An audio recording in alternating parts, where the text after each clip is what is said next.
என்ன இதுங்களாம் எப்படா வீட்டில் இருக்கிறவங்க எப்படி தாண்டா இதுங்களை வச்சுருக்கிறானுங்க? அப்பங்காரன் இருக்கானா இல்லையா, புருஷன் இருக்கிறானா இல்லையா, அண்ணன் தம்பிங்க இருக்கிறாங்களா இல்லையா, இப்படிலாம் இந்த பசங்க வந்து பேசுதுங்களே. உள்ளபடியே நான் ரொம்ப வருத்தப்படுறேன் சார். ஏன்னா இதுகளை வந்து நம்ம திட்டக்கூட தோணலை. நகையை பறி கொடுத்த இந்த பெண்களை பார்க்கும்போது பார்த்தீங்கன்னா பரிதாபமாக, அதுவும் தாலி செயினை வந்து பறி கொடுக்குறீங்க. நீங்கள் அவேர்னஸை க்ரியேட் பண்ணுங்கள் பெண்களுக்கு. அவங்க உங்கள் தளபதிக்கெல்லாம் நீங்கள் அந்த அவேர்னஸை க்ரியேட் பண்ண முடியாது. அவனுக்கு 6 மணி ஆச்சு, அவ்வளோதான், கை நடுக்க ஆரம்பிச்சு ஓடி போயிட்டான். 8 மணி வரைக்கும் அவனுக்கு அனுமதி டைம். எவ்வளோ? 8 மணி வரைக்கும் அனுமதி டைம் இருக்குது. ஆனால் 6 மணிக்கு கிளம்பி போயிட்டான். இதை வெக்கமானம் இல்லாமல் நீங்கள் இதில் வேற சொல்கிறீங்க. என்னன்னு கேட்டிங்கன்னா தலைநகரம் தளபதி நகரம் ஆயிடுச்சு. வெக்கமானடா உனக்கு? இதெல்லாம் ஒரு ஜென்மமாடா. நீங்களாம் எங்கேயோ ஒன்று நடந்துச்சு சொல்லுங்கள். உங்கள் குடும்பத்தில் நடந்தால் சொல்லுவீங்களா? அந்த மாதிரி உங்கள் குடும்பத்தில் இருக்கவங்க யாராவது ஒருத்தர் போயிட்டாங்கன்னு வச்சுங்க, அப்போ என்ன செய்வீங்க? தாலி பூரா போயிட்டு போகுது. தலைநகரம் தளபதி நகரம் ஆயிடுச்சு சொல்லுவீங்களா? அப்போ வெக்கம் கட்டவில்லை. பேரை வேற செய்ய, ஊர் பேர் வேற, ஊர் பேரை கெடுக்கிறது. அதை எருமை மாடு கூட பார்த்தீங்கன்னா வந்து பால் கொடுக்குறது வந்து பார்த்தீங்கன்னா இருக்குது. இவனால் எந்த பிரயோஜனம் கிடையாது. குடும்பத்தை கெடுத்து நாசமாக்குனது இவன் தான். விஜய் குடும்பத்தை கெடுத்ததே இவன் தான். முதல் கல்பிரிட்டே இவன் தான். சார் வணக்கம். சார் வணக்கம் சார். வணக்கம். நேற்று விஜய் அவர்கள் வந்து டி நகரில் ரோட் ஷோலாம் நடத்திட்டு வந்தார். அதை பார்க்க நிறுந்த கூட்டங்கள் வந்து ஏராளம் தாராளம்னு உருட்டிகிட்டு இருக்கானுங்க. அது ஒரு பக்கம் இருக்கட்டும்.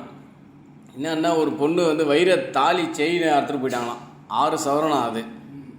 ஐயோ அம்மா ஆத்தான்னு புலம்புது. ரோட்டில் போகிறவங்களாம் கத்துறாங்க, உன்னை எவன் இந்த செயினெல்லாம் போட்டு இவனை பார்க்க எதுக்கு வந்தேன்னு கத்துறாங்க எல்லாரும். இல்லை சார், எனக்கு வருத்தம் தான். ஏன்னா எனக்கு இந்த இப்போது திமிர்த்தனமாக பேசுதுங்களே. எங்கள் வீட்டுக்காரர் என்னை அனுப்பி வைப்பார், நான் வந்து பொண்டாட்டியாக கூட இருப்பேன், இந்த மாதிரிலாம் கலந்த காலத்தை பேசுங்களே. எனக்கு அதுக்கு மேலாம் வந்து பயங்கரமான ஒரு கோபம் இருக்கும். என்ன இதுங்களாம் எப்படா வீட்டில் இருக்கிறவங்க எப்படி தாண்டா இதுங்களை வச்சுருக்கிறானுங்க? அப்பங்காரன் இருக்கானா இல்லையா, புருஷன் இருக்கிறானா இல்லையா, அண்ணன் தம்பிங்க இருக்கிறாங்களா இல்லையா, இப்படிலாம் இந்த பசங்க வந்து பேசுதுங்களே. இது வந்து ஒரு பொதுமைப்படுத்தும் போது பார்த்தீங்கன்னா மற்ற பசங்களுக்கும் இது மாதிரி ஒரு ஊக்கம் கொடுக்குற மாதிரி ஆகிடும். இது ஒரு பெரிய தப்பு கிடையாது இப்படி பேசுறதுன்ற மாதிரி ஆகிடும்ல. ஒரு நாய் வந்து சொல்லிச்சு பாருங்கள், 28 வருஷமாக நான் லவ் பண்ணுறேன், அவர் அப்பா கூட தெரியும்லாம் சொல்லிச்சு பாருங்கள். இந்த மாதிரி இப்போ வந்து தருதலத்தனமாக பேசக்கூடிய வந்து பெண்களை பார்த்து நான் உங்களுடைய கோவப்படுவேன். நான் என்னென்னா, கோபம் வந்து கூட அதுக்கு மேலே கூட எனக்கு கோபம் கிடையாது. வீட்டில் இருக்கிற அப்பா அம்மாலாம் அண்ணெல்லாம் என்னடா பண்ணுறீங்க? நீங்களாம் என்ன தான் பண்ணுறீங்க? நீங்கள் அண்ணன் தம்பிங்களாம் இதெல்லாம் கண்டிக்க மாட்டிங்களா? நேற்றைய தினம் வந்து பார்த்தீங்கன்னா வந்து 6 சவரன் செயினை வந்து அறுத்துருந்தேன். இதுக்கெல்லாம் வந்து ஒரு என்ன சொல்கிற, ஒரு நடிகரை பார்க்க வந்து ஆர்வத்தில் தன்னழிச்சா ஓடி வந்து தன்னையே மறந்து மெய் சிலுத்து போய் அங்கே பார்க்குறேன், பல பெண்களை பார்க்குறேன். என்னடா இருக்குது நமக்கு இருக்கிற மாதிரி 2 கை 2 கண் 2 கால் இப்படி தானே இருக்குது. அவனை வந்து என்னத்துக்கு வந்து இப்படி வந்து இது எப்படி தான் விழிப்புணர்வு ஏற்படுத்துறது கூட பார்த்தா ரூம் போட்டு யோசிக்கணும் போல இருக்குது. அப்படி இருக்குது. உள்ளபடியே நான் ரொம்ப வருத்தப்படுறேன் சார். ஏன்னா இதுகளை வந்து நம்ம திட்டக்கூட தோணலை. நகையை பறி கொடுத்த இந்த பெண்களை பார்க்கும்போது பார்த்தீங்கன்னா பரிதாபமாக, அதுவும் தாலி செயினை வந்து பறி கொடுக்குறீங்க நீங்கள். ஒரு பொறுப்பு வேணாமா? கொஞ்சமாச்சும் ஒரு பொறுப்பு வேணாமா? நம்ம வந்து அதை என்ன சொல்கிற, ஒரு வருத்தமாக தான் நம்ம வந்து திட்ட வேண்டியதாக இருக்க தவிர கோபமாக திட்ட முடியல. ஏன்னா இனிமேலாவது இந்த பெண்கள் வந்து இப்படி வந்து அவன் என்ன அப்படி வந்து ஒரு எனக்கு ஒன்றும் புரியவே இல்லை சார். என்ன பெரிய நடிகர் யாராக இருந்தாலும் நான் சொல்கிறேன். அது வந்து அந்த காலத்தில் வந்து எம்ஜிஆராக இருக்கட்டும், கமலஹாசனாக இருக்கட்டும், வந்து ரஜினியாக இருக்கட்டும், இன்றைக்கி இருக்கிற எல்லாரும் எந்த நடிகன் தானே. இன்னும் நம்மளாம் படித்த வந்து ஒரு மாநிலம் வேறு நமக்கு ஒரு பேர் இருக்குது. இப்படியா வந்து பார்த்திங்கன்னா வந்து அவேர்னஸ் இல்லாமல் போயிட்டு தாலி செயினை படி. இப்போ இதை விட கொடுமை என்னன்னு கேட்டிங்கன்னா, இதில் வேறு பெருமையாக சில பேர் போடுறான் சார். இந்த மாதிரி சம்பவத்தெல்லாம் இருட்டடி பண்ணிட்டு தளபதி தலைநகரம் வந்து தளபதி நகரம் ஆயிடுச்சுன்னு போடுறான். யார்? அதாவது இந்த ஒருத்தன் இருக்கான் பாருங்க, அந்த 3 பேருக்கு டஃப் கொடுக்கறதுக்கு ஒருத்தர் இருக்கிறான் பாருங்க. யார்? இந்த பொய்யார் பாலு என்ன சொல்கிறான்னா, தலைநகரம் வந்து தளபதி நகரம் ஆயிடுச்சான். என்னடா டைட்டில் இது? கேவலமாக இல்லைடா உங்களுக்கு? நீங்கள்லாம் ஒரு குடும்பத்தில் தாண்டா இருக்கிறீங்க, பொண்ணு பிள்ளைங்களோட தானே தான் வந்து பார்த்தீங்கன்னா வந்து பிறந்திருப்பீங்க, வளர்ந்துருப்பீங்க. வெக்கமாக இல்லைடா உங்களுக்குலாம்? இந்த ஈனப்பழப்பு தேவையாடா? பொய்யார் போல் ஸ்ட்ரைட்டாகவே கேட்குறேன் உனக்கு, இந்த ஈனப்பழப்பு உனக்கு தேவையாடா? உனக்கு டைட்டில் வைக்கிறிய, நீ என்ன வைக்கணும் நியாயமா? தாலி அறுத்த தளபதிகள் தானே வைக்கணும். தாலி அறுத்த தளபதிகள் தானே வைக்கணும். உள்ளபடியே அதானே சார் வைக்கணும். தாலி அறுத்த தளபதிகள். யாரோ அந்த கூட்டத்தில் வந்தவன் வந்து அடிச்சுட்டு போயிட்டான், நீங்கள் அப்படி புறந்தள்ளிட்டு போயிட முடியுமாடா? ஒரு இடத்துல இன்னொரு இடத்துல அட்லீஸ்ட் அதை பதிவாவது பண்ண வேணாமா? எந்த கூட்டம் சரி அப்படியே தான் வேறு எந்த கூட்டத்தில் வந்து பார்த்திங்கன்னா ரோட் ஷோலையோ இல்லை கூட்டத்திலையோ இந்த மாதிரி செய்தி கேள்விப்பட்டிருக்கிறோம் நம்ம? எந்த திமுக கூட்டத்தில், அதிமுக கூட்டத்தில், மற்ற எந்த நாம் தமிழர் கட்சி கூட்டத்தில்? அடுத்தடுத்து சம்பவங்களை பாருங்கள். அப்போது நல்லா தெரியுது அந்த கூட்டத்தில் இருக்கிறவங்க யாரோ ஒருத்தர் அடிக்கிறான். குறைஞ்சபட்சம் அதை பற்றியாவது பேசுங்கடா, அவேர்னஸை க்ரியேட் பண்ணுங்கள். பெண்களுக்கு அவங்க உங்கள் தளபதிக்கெல்லாம் நீங்கள் அந்த அவேர்னஸை க்ரியேட் பண்ண முடியாது. அவனுக்கு 6 மணி ஆச்சு, அவ்வளோதான், கை நடுங்க ஆரம்பிச்சு ஓடி போயிட்டான். 8 மணி வரைக்கும் அவனுக்கு அனுமதி டைம். எவ்வளோ? 8 மணி வரைக்கும் அனுமதி டைம் இருக்குது. ஆனால் 6 மணிக்கு கிளம்பி போயிட்டான். ஏன்னா அவனுக்கு தெரியும் 8 மணிக்கு மேலே முடித்தோம்னா அப்புறம் 9, 10 ஆயிரம், அதுக்கப்புறம் கை நடுக்கமாவோ வாய் உதறும் எல்லாம் தெரியும். அதனால் நான் சைத்தான் ஓடி போயிட்டான். 6 மணிக்கு அனுமதி கொடுக்கலன்னு அவனே சொல்லுவான். 8 மணி வரைக்கும் அனுமதி இருக்குல்ல, 8 மணி வரைக்கும். அப்போ அட்லீஸ்ட் 7 மணி வரைக்கும் பண்ணோம்ல. 5:30 மணி ஆனதும் கிளம்பிட்டான். இதுதான் லட்சணம். இவெல்லாம் நாளைக்கு முதலமைச்சரானா என்ன ஆகும்னு பாருங்கள். அப்படியே அவங்க அந்த சிஎம் சீட்லேயே உட்காந்து சரக்கு அடிப்பான், சைடிஷ்லாம் வச்சுக்கிட்டு. அதான் நடக்கும். விஜய் வந்தால் சிஎம் சீட்டில் சரக்கு வச்சுட்டு இந்த சைடில் 2 பொண்ணு, இந்த சைடில் 2 பொண்ணுங்களை வச்சுக்கிட்டு அப்படி தான் பண்ணுவான்.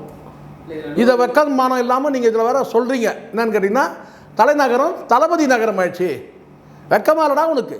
நீங்களாம் ஒரு ஜென்மமாடா. நீங்களாம் எவ்வளோ அவலங்கள் இருக்குன்னு அதை பேசுகிறா. ஊடகன்றது வந்து பார்த்தீங்கன்னா ஒருத்தனை வந்து தூக்கி பிடிக்கிறதுலடா ஊடகம். சாதாரண மக்களுக்கு பேசுங்க. நானும் பார்த்துனா அவனுங்க கொஞ்சம் அப்படி மாறுறானுங்கன்னா இவர் அப்படியே ஏறுவார். உங்களுக்குள்ளே போட்டியடா. நான் கேட்குறேன், யார் வந்து பூஜா தூக்குறது விஜய்க்குன்னு சொல்லிட்டு. இப்போ அவன் பேசுகிறான் விஜய்க்கு வந்து அவமானகரமான தோல்வி இருக்குன்னு அவன் பேசுகிறான். இப்போ இவன் என்ன சொன்ன கேட்டால் தளபதியோட தலைநகரம் ஆயிடுச்சுன்றான். அவன் நெகட்டிவாக பேசுனா இவன் பாசிட்டிவாக பேசுகிறான். இவன் பாசிட்டிவாக பேசுனா அவன் நெகட்டிவ். என்னடா குழப்பு இது? கேவலமாடா உங்களுக்கு. இல்லை சார், இப்போ அந்த பெண்மணி வந்து நீங்கள்லாம் ஊடகம்னு ஒரு பேரில் நீங்கள் ஊடகத்தை வச்சுக்கிட்டு பிழைக்கிறீங்க. கேவலமாக இல்லை, பிச்சை எடுத்து பிழைக்கலாம். அதுக்கு நீங்கள் தளபதி நகரம் ஆயிடுச்சா? தலைநகரம் தளபதி நகரம் ஆயிடுச்சு. வெக்கம் கட்டணும்ல. தலைநகரம் வந்து தாலி அறுக்கும் நகரம் ஆயிடுச்சுன்னு அதுதான் சொல்கிறேன் நான். தலைநகரம் தாலி அறுத்த நகரம் ஆயிடுச்சுடா. அதை சொல்லுடா. வெக்கம் கட்டணும்ல. எங்கேயோ ஒன்று நடந்துச்சு சொல்லுங்க. உங்கள் குடும்பத்தில் நடந்தால் சொல்லுவீங்களா அந்த மாதிரி? உங்கள் குடும்பத்தில் இருக்க யாராவது ஒருத்தர் போயிட்டாங்கன்னு வச்சுங்க, அப்போ என்ன செய்வீங்க? தாலி போனால் போயிட்டு போகுது. தலைநகரம் தளபதி நகரம் ஆயிடுச்சு சொல்லுவீங்களா? அப்போ வெக்கம் கட்டணும்ல. பேரை வேற செய்ய, ஊர் பேர் வேற, ஊர் பேரை கெடுக்கிறதுக்கு செய்யா இருப்பாள் பொய்யா இருப்பாலும் பேரை மாத்திரம். முதல்ல பேசுகிறானுங்க பேச்சு. நியாயத்தை பேசணும். ஒரு ஊடகம் வச்சுருக்கிறோம், நம்ம மனசாட்சிக்கு பேசணும். நீங்கள் ஆதரவாக பேசுங்க. அந்த ஆதரவில் என்னன்றதை உண்மை நிலையை மக்கள்கிட்ட பேசுங்க. அதுதான்டா ஊடகம் இருக்குது. ஒருத்தரை வந்து பூஸ்ட் பண்ணுறதுக்காக வச்சுருக்கீங்க ஊடகத்தை. தூக்கி பிடிக்கிறதுக்கு தூக்கி பிடிங்க, வேணான்னு சொல்ல. ஆனால் அதே சமயத்தில் நடக்கக்கூடிய குறைகளை சொல்லுங்கள். அதுதான்டா ஊடகம். சினிமா வச்சு புழைச்சிங்க. சினிமாவில் ஆகா ஓகோ நீங்கள் பிம்பம் கட்டினீங்க. அதனுடைய வீச்சு தான் இந்த கூட்டம். தற்குறிகள் கூட்டம் உருவாக்கிட்டீங்க. நீங்கள் தான் உருவாக்குனது தற்குறிகள் கூட்டத்தை. இப்போ வந்து நான் சொல்லுங்க, அடுத்தது அரசியலை வந்து பார்த்தீங்கன்னா ப்ரொமோட் பண்ணுறதுக்கு தலைநகரம் தளபதி நகரம் ஆயிடுச்சு பேசுகிறான். அப்புறம் வேறு ஏதாவது சொல்லிட போகிறேன். நீங்களாம் ஒரு ஆள், நீங்களாம் வெக்கம் கட்டவில்லை. மானம் இல்லைடா உங்களுக்கு? இப்படி கூட நான் பிழைக்கணும். இல்லை, அந்த பெண்மணி வந்து போலீஸ்காரர்கிட்ட முறையிடுறாங்க. சார் எப்படியாச்சும் கண்டுபிடிச்சி கொடுங்க சார், எங்கள் வீட்டுக்கு தெரிஞ்சா நான் கொண்டுடுவாங்க அப்படின்ட்டு. ஏமா அவ்வளோ பேர் வந்தாங்க, யாரை பிடிக்கும்? உண்மை தானே சார்? நீங்கள் என்ன சார், நான் மை போட்டா சார் பார்க்க முடியும்? என்ன சார் இது? அவ்வளோ கூட்டத்தில் வந்து பார்த்தீங்கன்னா முண்டி அடிக்கும் போது பார்த்தீங்கன்னா யார் எங்கே எப்படி கண்டுபிடிக்க முடியும் சொல்லுங்கள்? நீங்கள் வந்து உங்களோட சுயநினைவை மறந்து ஓடுறீங்க. எவ்வளோ தான் நாங்களும் எத்தனை வீடியோ தான் போட்டு காரி துப்ப முடியும்? இது வரைக்கும் போட்டேன் ஒரு 300 வீடியோ பேசியாச்சு இது வரைக்கும். கடந்த 2 மாதத்தில் மட்டுமே எவ்வளோ பேச முடியும் சார்? இது ஒரு பக்கம் இருக்க. பாண்டிச்சேரி பண்ணையார் ஒருத்தர் இருக்கார், டி நகரில் போட்டிடுறார். உங்களுக்கே தெரியும். பாண்டி பஜார் மக்கள் அவரெல்லாம் ஓட்டே போட முடியாதுன்றாங்க. அவருக்கு சார் முதல்ல அவன் யார் சார்? புஷியாக இருந்து யார்? இந்த டி நகர் மக்களுடைய பார்வைக்கு நான் கேட்குறேன். புஷியாக இருந்துக்கும் டி நகருக்கு என்ன சம்பந்தம்? ஒன்றே ஒன்று சொல்லுங்கள். நீங்கள் ஒன்று அங்கே இருக்கக்கூடிய வியாபாரிகள் யாராவது சொல்லுங்கள். அந்த இடத்துல அவர் வந்து பார்த்தீங்கன்னா கடையை நடத்தியிருக்காருங்க. பாண்டிச்சேரிலேருந்து ஒரு 50 வருஷத்துக்கு முன்னாடி வந்துட்டார், ஒரு 30 வருஷத்துக்கு முன்னாடி வந்துட்டார், ஒரு 20 வருஷத்துக்கு முன்னாடி வந்துட்டார். பாண்டிச்சேரியில் இங்கே தான் வந்து ஒரு கடையை போட்டிருக்கிறாரு, ஒரு கரும்பு ஜூஸ் கடை போட்டிருக்கிறாரு, ஒரு வந்து துணி கடை ஒன்று போட்டிருக்கிறாரு, ஒரு பாத்திர கடையை போட்டிருக்கிறாரு, இல்லை ஒரு பிளாட்பாரத்தில் வந்து பார்த்தீங்கன்னா ஒரு 25 வருஷமாக அவர் தாங்க இங்கே பிளாட்பாரத்தில் ஒரு கடையை வச்சு நடத்துகிறாரு அப்படின்னு சொன்னால் பரவாயில்ல. அந்த பகுதி மக்களுக்கு பரிச்சயமாக இருக்கும். அந்த பகுதியில் என்ன பிரச்சனை இருக்குதுன்னு தெரியும். வாடிக்கையாளர்களுக்கு என்ன பிரச்சனை இருக்குது, வியாபாரிகளுக்கு என்ன பிரச்சனை இருக்குதுன்னு தெரியும். முழுக்க முழுக்க டி நகர் வந்து ஒரு வியாபார நகரம் சார், வியாபார பகுதி சார் அது. அப்போ அந்த இடத்துல வந்து பார்த்தீங்கன்னா என்ன பிரச்சனை இருக்கிறது வந்து பார்த்தீங்கன்னா வந்து புஷியானதுக்கு தெரியுமா சொல்லுங்கள்? இல்லை அங்கே பாண்டிச்சேரியில் வந்து இப்போ சரக்கு கடை வச்சுருக்காங்க, அந்த கடையை வந்து பார்த்தீங்கன்னா டி நகர் பகுதியில் வச்சுருந்தால் கூட ரைட்டுங்க அவர் சரக்கு விற்கிற கடை வச்சுருந்தாருங்கன்னு சொல்லலாம். இந்த மண்ணுக்கே சம்மந்தம் இல்லை, தமிழ்நாட்டு மண்ணுக்கே சம்மந்தம் இல்லாதவன், டி நகருக்கு சம்மந்தமே இல்லாதவன் முழுக்க முழுக்க என்ன செய்யறதுன்னா விஜயோட முகத்தை காட்டி ஓட்டு வாங்கி ஜெயிச்சிடணும்னு நினைக்கிறான். சரி, அப்படியே ஒரு வச்சுங்க சார், ஏதாவது தனிப்பட்ட திறமை இருக்கா சொல்லுங்கள்? 2 லைன் பேச தெரியுது அவனுக்கு, முதல்ல நெஞ்ச நிமித்தி நடக்கிறான். 2 லைன் பத்திரிகை சந்தித்து 2 லைன் பேச தெரியுதா? தெரியல. திக்கி திணறான். மைக்கை பிடிச்சி பேசினா வந்து தமிழ் தாண்டவம் ஆடுது அவங்ககிட்ட மாட்டிக்கிட்டு. தப்பிச்சோட நினைக்குது தமிழ் அவங்ககிட்ட இருந்து. மண்ணுக்கே சம்மந்தம் இல்லாதவன் எப்படி சார் வந்து இங்கே தேர்தலில் வந்து டி நகரில் போட்டினா எனக்கு ஒன்றும் புரியலை. காலகாலமாக இதே சென்னையிலே இதே டி நகர்லேயே பிறந்து வளர்ந்தவங்க எவ்வளோ பேர் இருக்கிறான். பிழைக்க வந்தவங்க வந்து பார்த்தீங்கன்னா இங்கே வந்து பார்த்தீங்கன்னா வியாபாரம் பண்ணி எவ்வளோ பெரிய பெரிய வந்து நிறுவனங்களாக மாறி இருக்கிறாங்க. அவங்களுக்கு தானே சார் தெரியும் இங்கே என்ன கஷ்டம் இருக்குது, டி நகரில் என்ன கஷ்டம் இருக்குன்னு அவங்களுக்கு தானே தெரியும். வெறும் உழைப்பை மட்டுமே நம்பி பிழைக்க வந்தவங்க இன்றைக்கி வந்து பார்த்தீங்கன்னா வந்து பல ஆயிரம் கோடிக்கு அதிபதியாக இருக்கிறாங்க, வியாபாரத்தை வந்து முன்னே. அப்போ அவங்களுக்கு தானே தெரியும் இங்கே வந்து பார்த்தீங்கன்னா இந்த பகுதியில் வந்து பார்த்தீங்கன்னா என்ன கஷ்டங்கள் இருக்குது, இந்த பகுதி மக்களுக்கு என்ன பிரச்சனைகள் இருக்குது, வியாபாரிகளுக்கு என்ன பிரச்சனை இருக்குது, இதெல்லாம் இவருக்கு எப்படி தெரியும்? புஷியானந்த் எப்படி தெரியும்? அப்போது விஜயோட இப்போ நான் கேட்குறேன், இதே விஜய் இந்த வியாபார நிறுவனங்களுக்கு, இத்தனை வியாபார நிறுவனங்கள் இருக்குல்ல, ஒரு ஃப்ரீயாக ஒரு ஆடு கொடுத்துருப்போன்னா இந்த வியாபாரம் வந்து முன்னேறட்டும் அப்படின்னு சொல்லிட்டு ஏதாவது ஒரு கடைக்கு, அது சின்ன கடையோ பெரிய கடை, ஏதோ ஒரு கடைக்கு வந்து பார்த்தீங்கன்னா ஒரு செகண்டில் வந்து பார்த்தீங்கன்னா ஆடில் நடிக்கணும்னா கோடிக்கணக்கில் வாங்குறோம், லட்சக்கணக்கில் வாங்குறீங்க. சொல்லுங்கள், அப்போ இந்த இடத்துல நீங்கள் வந்து அந்த பகுதி மக்களுக்கு, அந்த வியாபாரிகளுக்கு, அந்த பார்த்தீங்கன்னா அந்த மக்களுக்கு வந்து நீங்கள் என்ன செஞ்சீங்க? எதுவுமே செய்யலை. அப்போ அவனுக்கு எடுபடியாக வந்து பார்த்தீங்கன்னா வந்து கழுவு வந்தவன் இவன் யார்? புஷியானந்த். இதுவே இல்லை கிடையாது, பக்கெட்டை தூக்கின்னு போனோம் அவன் பின்னாடி, அவ்வளோதான். அதை தவிர வேறு என்ன தெரியும் புஷியானந்துக்கு சொல்லுங்க பார்க்கலாம்? அவனுக்கு அடிப்படை வேலை செய்யணும், அவ்வளோதான். சரக்கு வாங்கி ஊற்றி வைக்கணும் கிளாஸில், பக்கெட் தூக்கின்னு பின்னாடி ஓடணும். அவனுடைய சாதனைகள், புஷியானந்த சாதனைகள்னா விஜய்க்கு பக்கெட் தூக்கின்னு போகணும், கிளாஸில் ஊற்றி வைக்கணும், சைடிஷ் வாங்கி வைக்கணும். புஷியானந்துக்கு வேறு என்ன வேலை? இன்னும் புஷியானந்த் அவர் வந்து எம்எல்ஏ வந்தார் பாண்டிச்சேரியில், இதே ஏரியில் ஓட்டுனுக்கிறானுங்க. அது வந்து ஒரு கவுன்சிலர் போஸ்ட்டு, அவ்வளோதான். தமிழ்நாட்டில் வந்து விஜய்க்கு வந்து என்ன பண்ணான்? அவனை கையை பிடிச்சி தூக்கி நிறுத்தினான். எல்லாமே வந்து பார்த்தோன்னா மாமா வேலை பார்த்த தவிர விஜய்க்கு வேறு என்ன வேலை பார்த்தா இந்த புஷியானந்த்? முழுக்க மாமா வேலை தான். இதை தாண்டி எதுவும் செய்யலை. அவனுக்கு வந்து பார்த்தீங்கன்னா டி நகர் எம்எல்ஏ ஆகிடணும். என்னடா தமிழ்நாடு வேட்டைக்காரரா? இஷ்டத்துக்கு ஆளால் வந்து பார்த்தீங்கன்னா சம்மந்தமே இல்லாதவன், லாட்டரி டிக்கெட்டு விற்றவன், பாலியல் குற்றவாளிகள், சூறையாடினவன், வாச்சாத்தி வன்கொடுமை செஞ்சவன், எல்லாம் வந்து பார்த்தீங்கன்னா தமிழ்நாடு என்னன்னு கேட்டால் விஜய் விஜய் விஜய் விஜய் விஜய் விஜய் விஜய் விஜய். மற்ற அரசியல்வாதிகள் நீங்கள் வந்து எடப்பாடி நீங்கள் ஒப்பிட முடியாது, முக ஸ்டாலினோட ஒப்பிட முடியாது. நீங்கள் அவங்கெல்லாம் நிற்க வைக்கிறாங்கன்னா ஒரு கணிசமான வந்து பார்த்திங்கன்னா வந்து மக்களுக்காக பார்த்திங்கன்னா களப்பணியில் ஏதாவது செஞ்சுருப்பான். அவங்க இன்றைக்கி சீட்டு கொடுத்துரு அத்தனை பேருமே நான் சொல்லுவேன், அது முன்னாள் எம்எல்ஏவாக இருக்கட்டும், களப்பணியில் ஏதாவது கொஞ்சமாச்சும் அவங்க களப்பணியில் ஈடுபட்டிருப்பாங்க. அந்த பகுதி மக்களுடைய பிரச்சனையாவது தெரிஞ்சிருப்பாங்க. இவனுக்கு ஏதாவது தெரியுமா பாருங்கள்.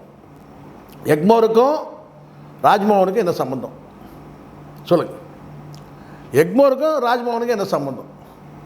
வில்லிவாக்கத்துக்கும் ஆதவனுக்கும் என்ன சம்பந்தம்? பெரம்பூருக்கும் இவனுக்கு என்ன சம்பந்தம்? நீங்கள் சொல்லுங்கள். நியாயமாக சோழிங்கலூரில் தான் நின்று இருக்கணும் இவன் விஜய் நிற்கணும்னா, இல்லை கரூரில் பாதிக்கப்பட்ட மக்களுக்காக நின்னையா? அதுவும் இல்லை. அப்போது சம்பந்தமே இல்லாத இடத்துல ஆளுக்கு வந்து பார்த்தீங்கன்னா ஈஸியாக என்னென்னா அவர் விஜய் முகத்தை காமிச்சா போதுங்க. சரி, எல்லாம் பண்ணுறீங்க, உங்களுக்கு அனுமதி கொடுத்தா அந்த அனுமதியில் என்ன செய்யணுமோ அதை செய்கிறீங்க. அதையும் செய்யாமல் கேஸை வாங்கிட்டீங்க. ரோட் ஷோ நடத்துறீங்க. ரோட் ஷோ நடத்தும்போது இந்த மாதிரி வந்து பார்த்தா பெண்கள் தாலி அறுக்கிறீங்க. இப்போ உச்சகட்டமாக அநியாயமாக இல்லை இதெல்லாம்? ஒரு ஊடகம் கூட பேச மாட்டீங்க. நீங்கள் விஜய்க்கு எதிரானவங்கன்றதுனால நாங்கள் இதை பேசுகிறோடா, உள்ளபடியே சொல்கிறேன். நீங்கள் கலப்பை நீங்கள் கரெக்டாக நீங்கள் செஞ்சீங்கன்னா தாராளமாக நம்மளே கூட பாராட்டுவோம். ஆனால் அதனால தான் சொல்கிறேன், அழிக்கப்பட வேண்டிய ஒழிக்கப்பட வேண்டிய கட்சி எதுனா அது தாவேக்கா தான். அது இது வந்து பார்த்தீங்கன்னா அவ்வளோ லேசாக எளிதாக நீங்கள் என்ன தான் நீங்கள் வந்து வாக்குகளை வாங்கிட்டு வந்து நீங்கள் கிங்காக இருங்க, கிங் மேக்கராக இருங்க, அவ்வளோ எளிதெல்லாம் நாங்கள் வந்து விட மாட்டோம். திருச்சி கிழக்கில் இவங்க கட்சி சேர்ந்த ஓட்டு கேட்டு போயிருக்காங்க. அங்கே பெரியவர் வந்து கொம்பத்தை அடித்து விரட்டியிருக்காரு. இவங்க மிரட்டிலாம் ஓட்டு கேட்டிருக்காங்க. அதுதான் நான் சொல்கிறேன், எல்லா இடத்துலையும் வந்து பார்த்தீங்கன்னா மக்கள் வந்து அவேர்னஸாக இருக்கிறாங்க. ஏன் நாங்கள் பேசுகிறத பார்க்குறாங்க. இந்த பிள்ளைங்க பேசுறது சரியாக இருக்கா, நியாயமாக இருக்கா, இந்த மனிதன் பேசுகிறது சரியா தப்பா யோசிக்கிறாங்க. அது வயதில் மூத்தவங்களாக இருக்கட்டும், இல்லை பார்த்தீங்கன்னா வந்து தம்பி தங்கைகளாக இருக்கட்டும், சாதாரண குடும்பத்தில் இருக்க அண்ணன் தம்பிகளாக இருக்கட்டும், எல்லாருமே பார்க்குறாங்க. பெண்கள் எல்லோரும் பார்க்குறாங்க இவங்க பேசுகிறது சரியா தப்பா. இப்போ நான் கேட்குறேன் ஒரே கேள்வி தான், நம்ம தாலி பறி கொடுத்த பெண்ணை வந்து பார்த்திங்கன்னா நம்ம வந்து இப்போ கோபத்தை வந்து திட்ட முடியாது. ஆனாலும் வந்து நான் ஒரு உரிமையோடு சொல்கிறோம், இதெல்லாம் வந்து உங்களுக்கு நியாயமாகப்படுதா? ஒரு நடிகன் அவனுக்கு என்ன இருக்குது, அவன் தலையை டோப்பாக வச்சுருக்கிறான், பல்லும் ஒரிஜினல் கிடையாது அவன்கிட்ட, எதுவுமே வந்து பார்த்தீங்கன்னா வந்து நீங்கள் வந்து அவனுடைய இயல்பு ஒன்றும் நீங்கள் கிட்டத்தட்ட நெருக்கத்தில் பார்த்தீங்கன்னா ரொம்ப நேரம் அவனை வந்து 10 நிமிஷம் மேலே விஜய் பார்க்கவே முடியாது, 5 நிமிஷம் மேலே பார்க்க முடியாது, 5லேருந்து 10 நிமிஷம் வரைக்கும் தான் அவன் மூஞ்சியே பார்க்க முடியும், அவ்வளோதான். ஆனால் சினிமாவில் மேக்கப் பண்ணிட்டு வந்து ஏதோ வந்து டாப்பு டக்குன்னு டான்ஸ் ஆடுறான்ட்டு நீங்கள் அவனுக்கு வந்து தள்ளி தூக்கி வச்சு கொண்டாடிட்டு போங்க. ஆனால் எச்சரிக்கையாக இருக்கணும்ல, புருஷன் கட்டின தாலி பறி கொடுத்துட்டு அசிங்கமாக இல்லையா இப்போ உங்களுக்கு? அந்த புருஷன் என்ன மதிப்பான் அவங்கள சொல்லுங்கள், யாராக இருந்தாலும் சொல்லுங்கள், அவன் எவ்வளோ கஷ்டப்பட்டுருப்பாங்க. தாலின்றது யார் தெரியுமா? முதல்ல தெரியுமா உங்களுக்கு? தாலின்றது முதல்ல சொல்கிறோம், இந்த பாயிண்ட்டுக்கு வாங்க.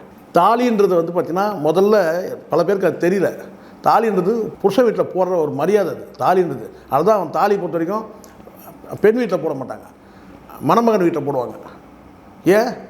அது வந்து பார்த்திங்கன்னா அவங்களோட சொத்து. அது நீங்கள் வாழ போகிறீங்கன்னா அந்த தாலியை வந்து பார்த்திங்கன்னா நீங்கள் அவங்க கட்டுற அடையாளம் கேட்டால் நீங்கள் எங்கள் வீட்டு பெண்ணாகிட்டீங்க, இனி எங்களுக்கு சொந்தம் தான். அந்த தாலியை நீங்கள் கடைசி வரைக்கும் பாதுகாக்கணும், புருஷன் உயிரோடு இருக்கிறீங்க பாதுகாக்கணும். அதை நீங்கள் தொலைக்கிறீங்கன்னா எப்படி சொல்லுங்கள்? பொதுவாக சொல்கிறேன், நான் பறி கொடுத்த பெண்ணுக்காக நான் பேசலை, பொதுவாக சொல்கிறேன். அப்போது புருஷன் வீட்டு சொத்து தாலின்றது, அதை போய் ஒரு நடிகனுக்காக போய் பறி கொடுக்காதீங்க, தயவு செஞ்சு கேட்குறேன், மன்றாடி கேட்குறேன். நீங்கள் இனிமேல் ஒன்று நீங்கள் போட்டு தாலி அறுக்கலான்னு தெரிஞ்சில கட்டியாக பிடிச்சிட்டு போய் வந்து வேடிக்கை பாருங்கள் வேணா, ஏன்னா தாலி எப்படியும் அறுத்துருவானுங்கன்னு தெரியும். அப்போ நீங்கள் என்ன செய்யணும், எல்லோரும் தாலியை கட்டியாக கையில் பிடிச்சிங்க, கையில் பிடிச்சிக்கிட்டு போய் நின்று பாருங்கள். அவ்வளோதான் நான் சொல்ல முடியும், இதுக்கு மேலே நான் என்ன சொல்ல முடியும்? உங்கள் புருஷன் வீட்டு சொத்து உங்கள் சொத்து. அது புருஷனை பறி கொடுக்குறதும் சமம், வந்து தாலியை பறி கொடுக்குறதும் சமம். இதோ நான் சென்டிமெண்ட்டாக பேசுகிறேன்னு நினைக்காதீங்க. இதெல்லாம் எப்படி உங்களுக்கு சொல்லி புரிய வைக்கிறது கூட தெரியல. புஷியானந்த் பத்திரிகையாளர்கள் கேள்வி கேட்குறாங்க, என்ன சார் எப்போ பார்த்தாலும் ரத்து பண்ணிட்டு போயிடுறாரு, பிரச்சாரத்துக்கு வர மாட்டேறாரு கேட்கும்போது, நான் அவர் வந்துட்டு தான் இருக்காரு, நீங்களாம் ஒன்று எழுதாதீங்க, நான் தேவையில்லாமல் வந்து மாட்டிக்கிட்டேன், நீங்கள் மட்டும் எனக்கு கேள்வி மேலே கேள்வி கேட்டால் நான் என்ன பண்ணுறது, சிரிச்சிட்டே போயிடுறாரு. அதுதான் சார், அவ்வளோதான் சார் மண்டையில் இருக்கிற. ஆமாம் சார், அவன் வந்து பார்த்திங்கன்னா வந்து ஒரு எரும மாட்டுக்கும் அவனுக்கும் பெரிய வித்தியாசம்லாம் ஒன்றும் கிடையாது சார். இவன் வந்து பார்த்திங்கன்னா வந்து அது கருப்பாக இருக்குது, இவன் வந்து பார்த்திங்கன்னா வந்து வெள்ளையாக இருக்கிறான், வெள்ளை சட்டை வெள்ளை வெட்ட போடுறான், அவ்வளோதான் வித்தியாசம். மண்டையில் மசாலாவே கிடையாது. நான் சொல்கிறேன் பாருங்கள், பெரிய வித்தியாசம்லாம் கிடையாது. அந்த எருமை மாடு கூட பார்த்திங்கன்னா வந்து பால் கொடுக்குறது வந்து பார்த்திங்கன்னா இருக்குது, இவனால் எந்த பிரயோஜனம் கிடையாது. குடும்பத்தை கெடுத்து நாசமாக்குனது இவன் தான். விஜய் குடும்பத்தை கெடுத்ததே இவன் தான், முதல் கல்பிரிட்டே இவன் தான். விஜய் குடும்பத்தை நாசமாக்குனது இவன் தான். பதிவு பண்ணுறேன், நான் ஆதாரம் இருக்கு என்கிட்ட. இவன் வந்து சாதாரண கிடையாது. உண்மையிலேயே விஜயோட ரசிகர்கள், விஜய் உண்மையாக நேசிக்கூட மனிதர்கள் அத்தனை பேருக்கும் தெரியும், புஷியானந்த் ஒரு மனிதனால் தான் வந்து பார்த்தீங்கன்னா அப்பம் புள்ள உறவு கெட்டது. இன்னொரு பக்கம் வந்து பார்த்தீங்கன்னா வந்து 2 சைடு நான் சொல்வேன். எஸ்எஸ்சியோட வந்து விஜயோட உறவும் கெட்டது, ஜேசன் சஞ்சயோட வந்து விஜயோட உறவும் கெட்டது. காரணமே வந்து இவனுடைய நடவடிக்கை தான். இவனுங்கெல்லாம் சேர்ந்து விஜயை நாசமாக்கிட்டானுங்க. உண்மையான விஜயை நேசிக்கக்கூடிய தொண்டர்கள் ரசிகர்கள் ஒருபோதும் வந்து பார்த்தீங்கன்னா புஷியானந்துக்கு வாக்களிக்க மாட்டாங்க. நான் உறுதியாக சொல்கிறேன் இதை. Okay sir, thank you sir, thank you, நன்றி சார். இது போல பல வீடியோக்களை கண்டு மகிழ எங்களது ரீசன்ட் வாய்ஸ் சேனலை மறக்காம சப்ஸ்கிரைப் பண்ணுங்க.